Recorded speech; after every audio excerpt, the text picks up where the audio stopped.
माजिद इमरान है और मैं पीर महल सिटी से बिलोंग करता हूँ और हम पीर महल से 5 लोग आए हैं। मेरे साथ शुमाइल कुरम है, यशवर भाई हैं और फरहान भाई हैं और दानियल भाई हैं और हम कैंप मुबारक ज्वाइन करेंगे और खुदावंद की हजूरी को महसूस करेंगे और उम्मीद रखता हूँ कि हम खुदावंद में बहुत कुछ सीखेंगे। Thank you so much.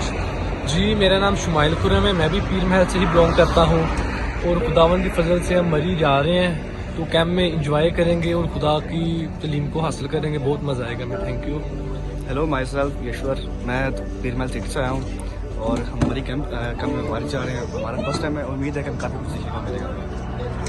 मेरा नाम फरहान है और मैं पीर महल से सिटी से आया हूँ और हम मुबारक कैंप जा रहे हैं। खुदावंद के फजल से हम बहुत कुछ वहाँ पे सीखेंगे। खुदा जी, मेरा नाम दानियाल और मैं पीर महल सिटी से हूँ और मुबारक कैंप जा रहे हैं। उम्मीद है कि बहुत कुछ सीखने को मिलेगा हमें। Okay ji, best of luck, thank you.